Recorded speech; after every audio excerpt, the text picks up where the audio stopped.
Hai teman-teman, perkenalkan, saya Anissa Medika, mahasiswa Sastra Daerah, Fakultas Ilmu Budaya, Universitas 11 Maret, Surakarta.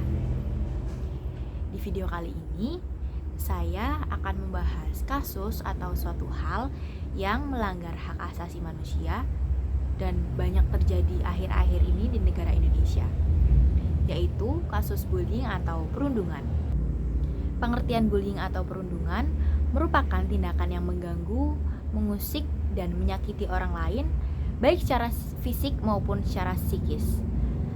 Tindakan ini bisa dalam bentuk-bentuk kekerasan verbal, sosial, maupun fisik yang dilakukan berulang kali dari waktu ke waktu. Secara etimologi, asal-usul kata bullying berarti penggertak, yaitu seseorang yang suka mengganggu yang lebih lemah.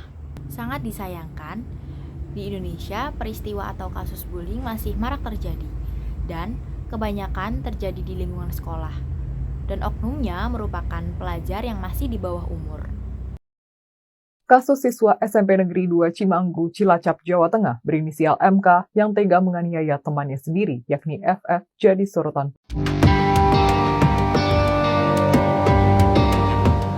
Putra pengacara ternama Sunan Kalijaga, Sean Farrell, menjadi korban bullying hingga dikeroyok oleh teman-teman sekelasnya. Seorang siswa Madrasah Aliyah Negeri 1 Kota Medan menjadi korban perundungan. Aksi perundungan diduga dilakukan oleh teman korban dan sejumlah alumni. Seorang siswi SMP di Bandung, Jawa Barat menjadi korban perundungan yang dilakukan sejumlah temannya. Pada kasus ini, para terduga pelaku sudah ditetapkan menjadi anak berhadapan dengan hukum. Dari beberapa kasus yang telah disajikan, terdapat beberapa faktor terjadinya bullying. Yang pertama, faktor kepribadian individu.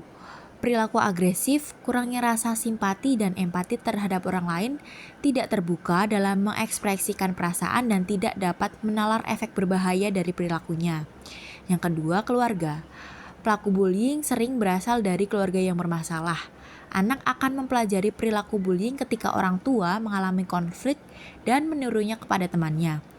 Pengabaian atau tidak adanya perhatian di rumah juga menjadi faktor yang menyebabkan remaja mencari perhatian di sekolah dengan menunjukkan kekuasaannya kepada teman yang lebih lemah. Penindasan tersebut dilakukan sebagai pelarian dari kekerasan dan hukuman berlebihan yang diterimanya di rumah.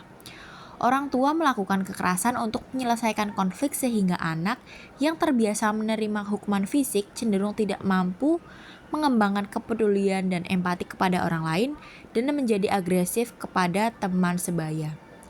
Pola asuh otoriter ini dikenali dengan memberikan hukuman dalam bentuk kekerasan fisik dan psikologis pada anak.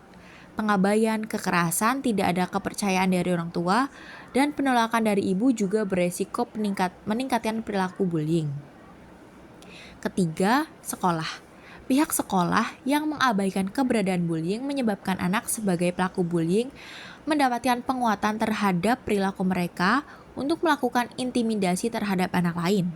Faktor lainnya adalah kontribusi guru yang kurang maksimal. Hal ini dapat menjadi perhatian bagi para orang tua, guru, dan pemerintah untuk melakukan pengawasan yang lebih intensif kepada para pelaku bullying. Karena perilaku tersebut merupakan salah satu kasus pelanggaran hak asasi manusia. Hukuman bagi para pelaku bullying telah tertuang dalam KUHP. Pasal-pasal yang menjerat pelaku bullying yaitu pasal 351 KUHP tentang tindak penganiayaan, pasal 170 KUHP tentang pengeroyokan, dan pasal 310 serta pasal 311 KUHP tentang perundungan yang dilakukan di tempat umum dan mempermalukan harkat martabat seseorang atau orang lain.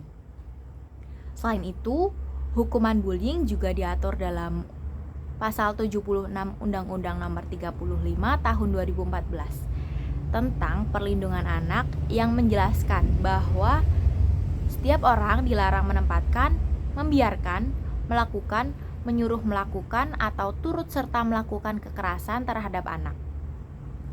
Bagi yang melanggarnya akan dipidana dengan pidana penjara paling lama 3 tahun 6 bulan dan atau denda paling banyak 72 juta rupiah. Oleh karena itu, kita semua harus dapat membuka mata dan tidak menyepelekan hal-hal kecil yang terjadi di sekitar kita. Misalnya, perkelahian antar anak kecil yang disebabkan oleh masalah sepele. Karena terdapat kemungkinan hal-hal kecil tersebut berpengaruh besar bagi seseorang. Mari kita semua menjadi warga negara yang baik, setidaknya yang tidak merugikan orang lain. Semoga bermanfaat dan menjadi perhatian lebih bagi kita semua. Terima kasih. Wassalamualaikum warahmatullahi wabarakatuh.